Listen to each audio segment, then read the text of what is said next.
I'm already on the steel bicycle on the Raleigh Corsa 531 double-butted frame tubing from the 80s. It's super smooth. I think we've done a great job.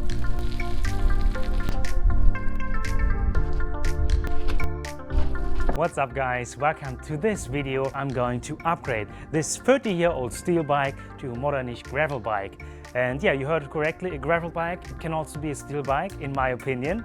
So what are we trying to do here? Now, I always wanted a modernish gravel bike with a 10-speed system, at least with some big tires, like 32mm tires. And I wanted this to have as a steel frame. The thing is though, if you wanted to have a new bicycle that has a steel frame completely set up, ready to go, then you would have to pay at least 2,000 euros to get it. And I don't know how about you, but I don't want to spend so much money on one bicycle. You know, I have 3 or 4 bicycles, maybe even 5, don't remember. So I can't afford so much money on one single bicycle. So I thought, okay, what can we do? Yeah, I came across this ad on eBay private ads. Yeah, I saw the listing for this Raleigh Corsa 30-year-old steel bike, double-butted frame tubing, Reynolds 531. This probably won't say much to you, but this is one of the best quality of frames you could get in the 80s and 90s. And back then, most bikes were steel bikes. And I thought, okay, he listed it for 100 euros, so what a bargain. And the bike is still in fairly decent condition, even though it has a few scratches, obviously. The thing was, the bike was quite far away from where I live in Germany, so I had to convince him to ship it. I had to organize all the shipment processes for him, so he didn't have much to do other than, yeah, put the bike in a box and send it here. And it came here, I think, a month ago. Then I went to holidays, so didn't have much time to do it. And then, of course, as you can see behind me, all the parts that are lined up here, I had to figure out what I want to do, which parts I want to get, and which look I want to give it.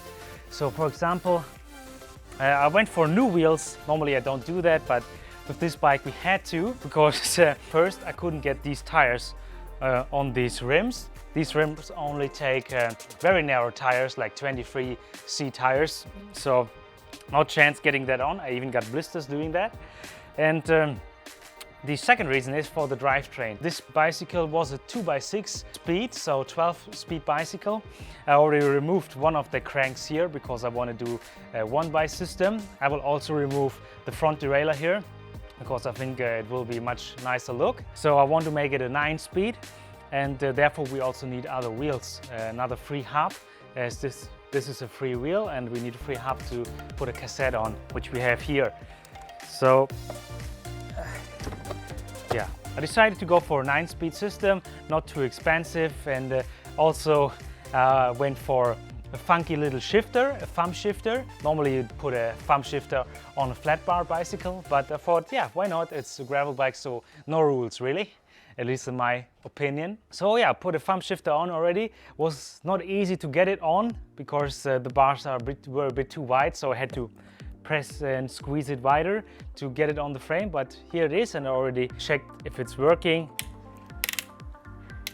and it is. But I will show you a close-up footage of this later. Now the thing is, we don't have much time to do it. As always, I have a full-time job, so the overall goal is to be much beyond the 2,000 euros, which you would pay for a modern gravel bike. So the frame costs 130 euros. With the wheels cost 100 euros. We are 230 euros.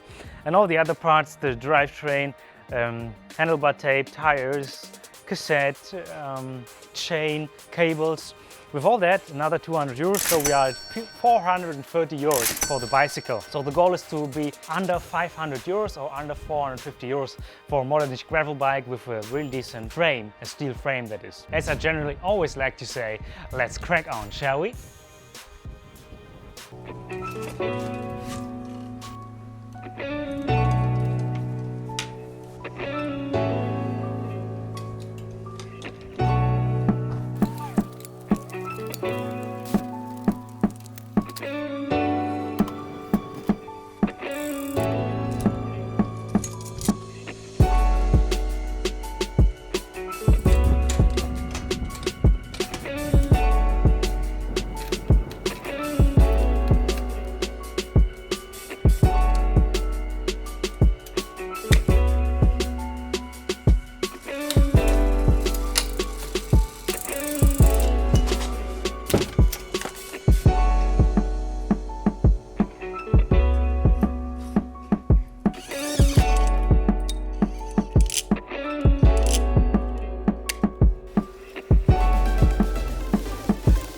Ready?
Unbelievable, guys. The bike is finally finished, and what a bike it has come out to be. The 30-year-old Raleigh Corsa steel bike converted to a gravel bike, and it looks absolutely stunning. I think we set it up perfectly with the brown handlebar tape and with the Panaracer Gravel Kings. These are limited editions, so if you want to grab one of these, then be quick because they are out for a while and I don't think they reproduce them.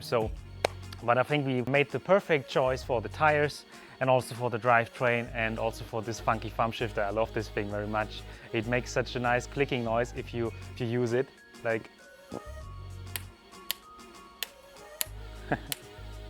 could do that all day. And it actually works. Yeah, funny enough, this funky little thumb shifter works with the drivetrain. This is a mountain bike rear derailleur, a really big one. And yeah, we have access to all 9 gears, even the top, which is a 36 cox. So we have only 9 gears, but a very big range. So we shouldn't have no issues when we go out riding later, which means, yeah, in a few seconds. But first of all, yeah, let's talk about a few things that I have to notice if you want to do it, and I can only recommend doing it yourself. It saves you a lot of money. We only spent like 450 euros for this whole bicycle, 130 euros for the whole frame, and yeah, the rest for the parts, 100 euros for the wheel set, which came from Taylor Wheels, so thank you for them. They are awesome with Shimano Deore hubs, so very decent quality as well. They're gonna last a long time. Then 200 euros for the rest of the components, thumb shifter, handlebar tape, these hoods here, and yeah, rear derailleur and cassette and whatnot. Yeah, was it a lot of work? Yes. Was it easy? No. A lot of things you have to fine-tune a little bit, and there are a few things that you have to keep in mind if you want to do this. So 32C tires is absolutely the biggest tire you can fit on there, and just barley. If you look here, there's not much clearance left. So if you want to go through muddy stuff in the rain, not so much recommended. But I'm going to be riding this when it's nice weather, and I'm going to be riding it on hard-packed dirt and gravel mainly. So we will be fine. But yeah, you have to keep in mind, and also what I did here, I didn't push the wheel all the way up. I pushed it down 1 millimeter more, and then I clamped it. So we have a little bit more clearance here. And also what you have to do is you have to adjust the brakes here. So I had to lower the brakes because the wheel was 1 millimeter further down. So that's one thing you have to keep in mind. And also, let me quickly grab a tool. Yeah, and then second thing you have to keep in mind, bees. Second thing you have to keep in mind is the frame width. So if you want to convert an old bike to a modern drivetrain like I've done here, we converted it from a 5-speed to a 9-speed now. You could also put a double crank on here to make it an 18-speed if you want to or wish so. I don't need that.